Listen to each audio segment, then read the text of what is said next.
আরে বাবা, বৌমা, তা শাশুড়ির লাউ যখন তুমি দেখাচ্ছ, তা শাশুড়িকে বলতেই পারো তো, মা লাউটা একটু খুলেই দেখাও, আরো ভালো হবে, তাহলে আমরা আরো তাড়াতাড়ি ভাইরাল হয়ে যাব।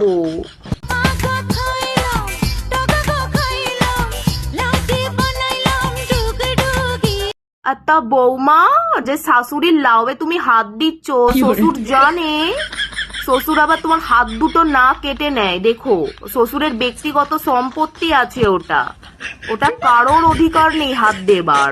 তিলক চন্দনে বাহু বন্ধনে তোমার প্রেমে পুরে গানটার একদম গুষ্টি মেরে দিয়েছে শাশুড়ি আর বৌমা মিলে।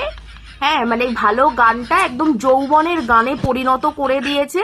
এই দুজনা বুকে বুকে ঠেকাঠেকি না করে শাশুড়ি বৌমা একটু জানার চেষ্টা করুন কোন জিনিসটা কোন জায়গাতে ব্যবহার করাটা উচিত।